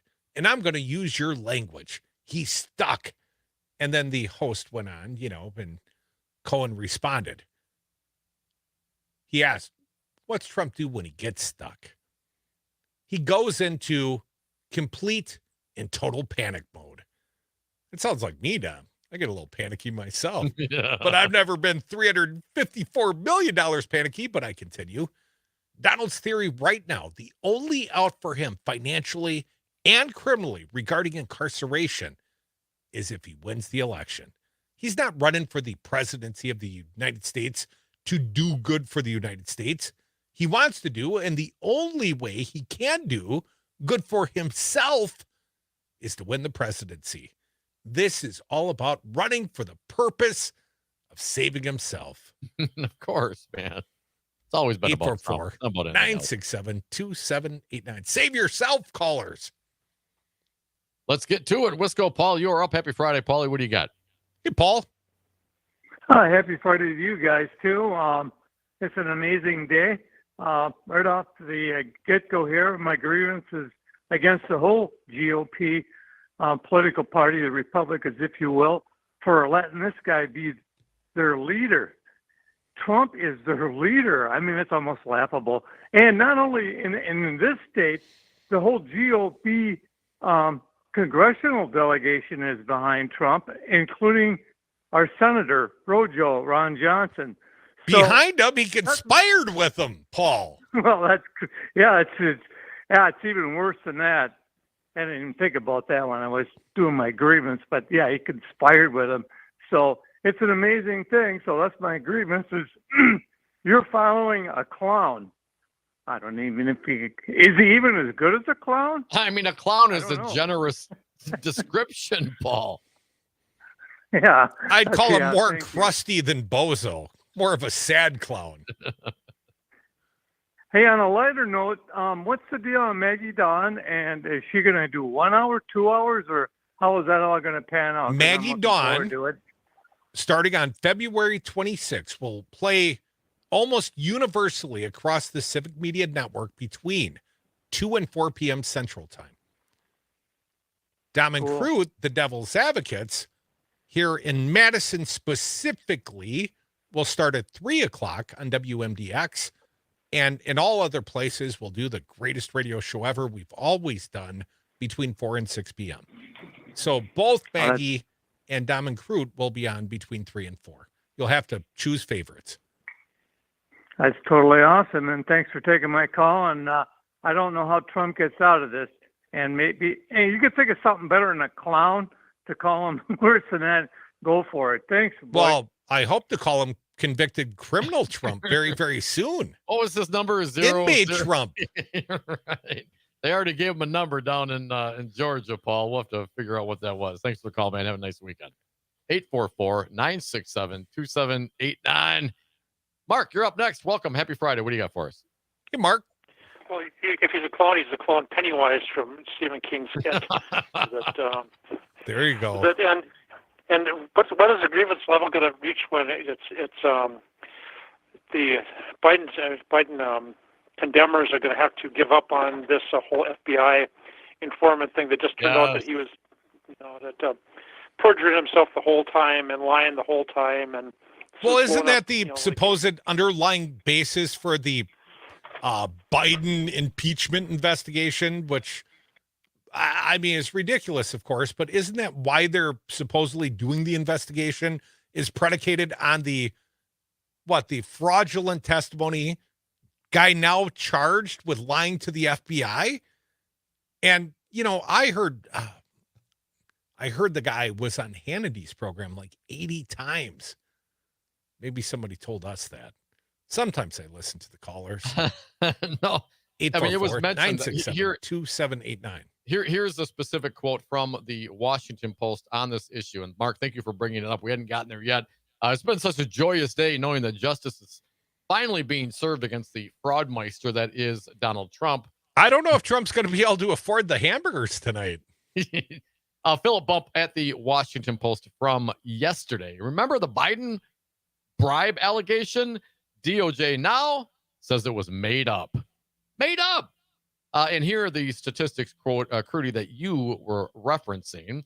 Fox News mentioned Biden in the context of bribe or bribery more than 2,600 times over the past 12 months.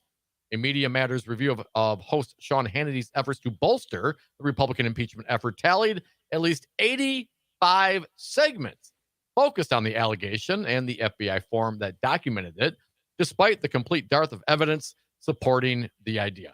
And we talked about this at the time. Who needs evidence? I know. I got opinions. Hey, some guy, plants this story at the FBI. They put it on an intake form and standard form, and it's all BS. And what happens, right? Republicans, you got to release it. You're holding it up. Well, now that they charge this guy, let's assume the charges, how the federal government works, they're usually right when they charge things like this. What's Comer doing? Did he know that he was relying on a lie, a fraud, when he was promoting this? Did he know that? It's one thing for Fox News to put it out there. I mean, Fox News lies. I mean, we know this. They got to pay $800 million to a voting machine company, and they have more coming.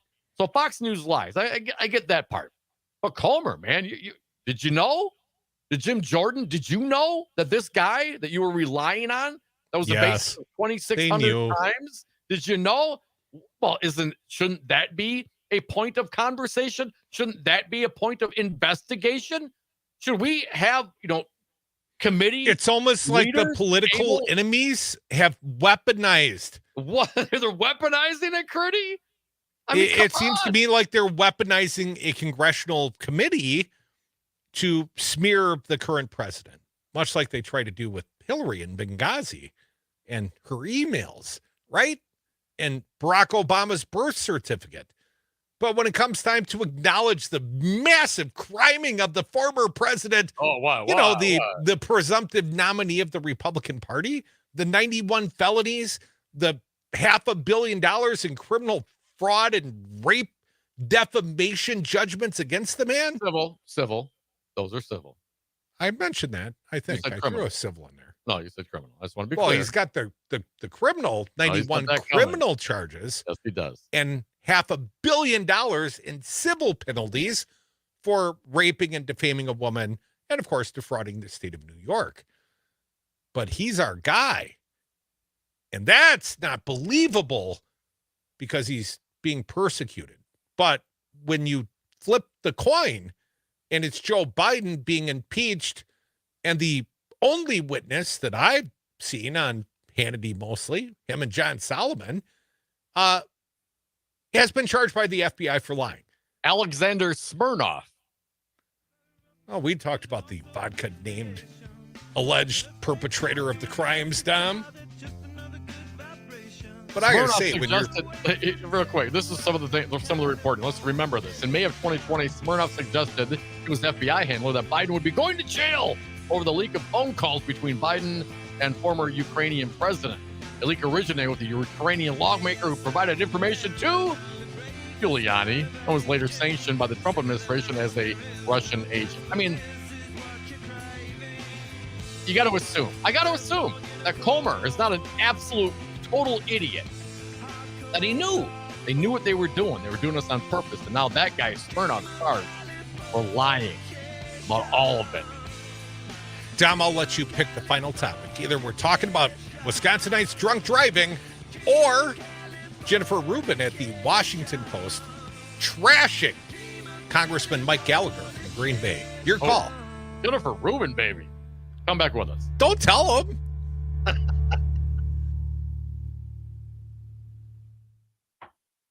Mad Radio 92.7 WMDX. Hey folks, Stephanie Miller here. As an enlightened progressive, you know how important it is to do business in accordance with your politics. That's why Solidarity Realty is my favorite real estate firm in Madison. Solidarity Realty is a local independent realty company that lives their values. They provide outstanding expertise and protect your best interests while building community and promoting sustainability and diversity. Vive la resistance! Find them today at solidarityrealty.com. And don't forget, tell them Stephanie Miller sent you. Hey, Dom, how many palindromes can you name in 30 seconds? Race car, mom, dad, reefer, kayak, level. Did I say mom already? You're forgetting one really important one. Zero res. Not only is it the coolest palindrome ever, it's also our favorite. Right, I remember. Why is that again? They advertise with us. Zero res, my favorite palindrome. And carpet cleaner. Get the best carpet cleaning ever. Schedule your carpet cleaning online at zeroresmedicine.com. Tell them the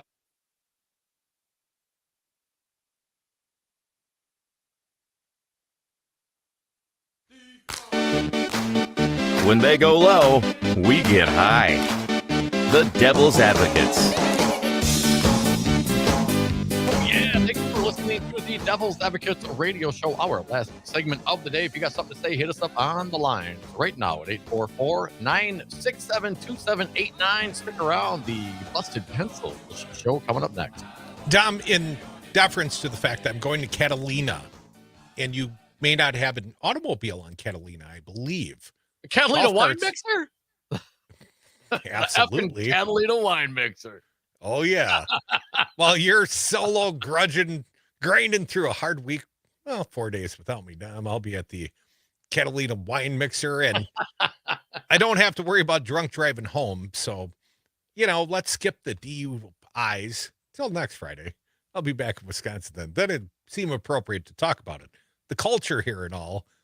But, Dom, Mike Gallagher, she caught Jennifer Rubin's eye. He did. Caught her eye. Probably said that wrong, too. It's the earlier Catalina wine mixer I was at.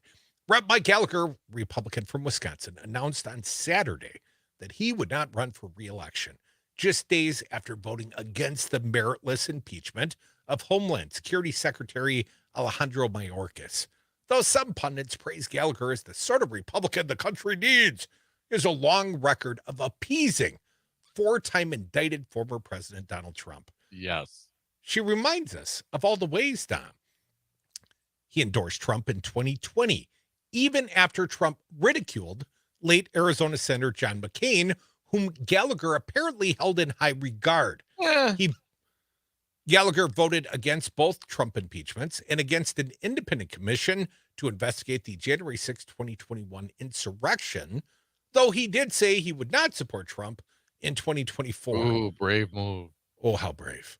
Gallagher was not one to announce Trump's rabid racism, his association with anti-Semitics, or his denunciation of the justice system. He's all kosher with that. Worse, talking about Mike Gallagher, he joined in Trump's attacks against the FBI. He declined to vote to hold Trump advisor Stephen K. Bannon in contempt of Congress. He fanned the flames of baseless assailing of critical race theory. For his weak-kneed approach, he earned a C- grade from the Republican Accountability Project. C-, that seems quite high. Yeah, still passing. They must judge on a curve. That was your GPA, wasn't it? That this guy should be lauded as a profile in courage says much about the state of MAGA intoxicated Republican Party. Gallagher was, as I have described, amongst those who chose to accommodate evil rather than resist it. After a brief show of independence with his Mayorkas vote, he has joined a stampede of departing House Republicans. A stampede, and that's true, man. Not his first rodeo, Dom. No. Many outside the core MAGA group, including Kathy McMorris Rogers of Washington, Michael Burgess of Texas, Larry Buckshine of Indiana, Jeff Duncan, South Carolina, John Curtis, Utah. I'm not allowed to go there. Gary Pence of Indiana, Patrick McHenry of North Carolina, Kay Granger of Texas, and Kelly Armstrong of North Dakota. That's quite a retirement list, Dom. Rubin goes on to write, well, now that most of these Republicans have nothing to fear from a primary challenge, why not show some spine? They have none. They lack four. For example, join Gallagher and refuse to support Trump.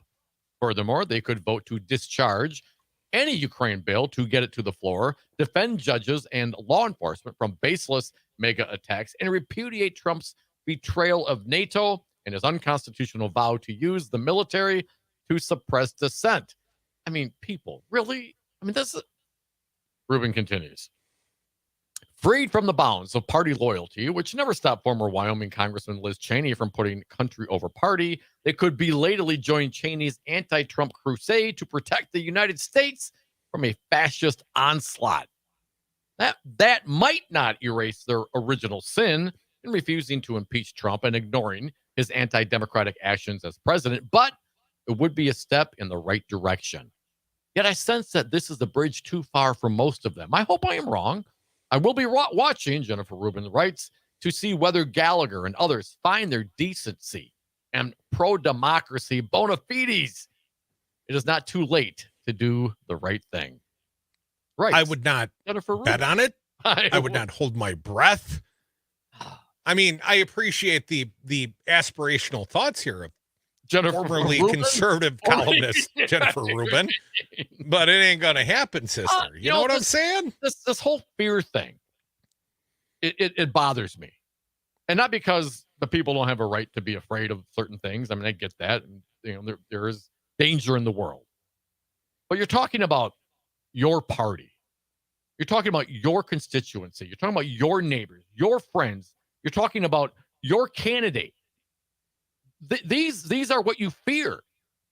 And if you are in a situation where you fear your family, your friends, your candidate, your political party, maybe, just maybe, you should step back and evaluate your life.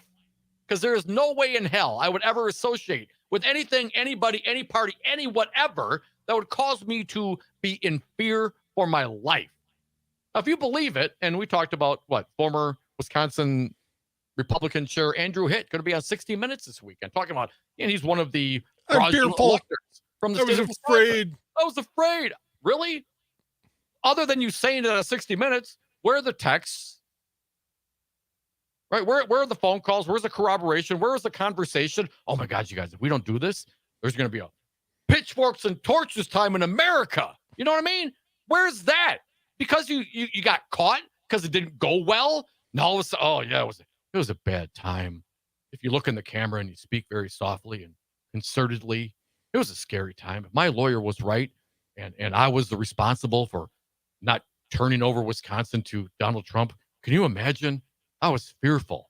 Come on. If you're fearful of the people that apparently support you, are you the leader? You know what I mean? Are you following? Are you leading? What exactly are you doing? Because I don't believe it for a minute. And if you are living in fear of the people that you represent of your party, man, you better check yourself. That's my grievance. Well, at least Ron Johnson's got that going for him, right? He's not fearful of the MAGA Republicans. No, they were there for him. Oh, wait, that was Trump. No, had it been Black Lives Matter people, oh, my goodness. then you'd had some. He'd have joined Trump in the safe room, man. Give me a Thank break. you to our fine guest earlier today, Nick Ramos. Looking forward to a vacation without you, buddy, but you're doing live shows without me, so it all folks, balances stick around. out. Next week, it's going to be awesome. Me and Nate, I'll line up some fun guests, and of course, topics are going to drop. It is going to be a blast. Crute, you have a good time. It's well-deserved. Say hi to the family. Be safe out there. And folks, tune in to Devil's Advocates next week. We're going to have a good time. Right after the Catalina wine mixer. Yeah. I'll be back next Friday. We'll talk about drunk driving. I might be doing it by next Friday. Thank you all for listening. Stick around. Busted Pencils, educated educators, talking education. Thank you, Nate.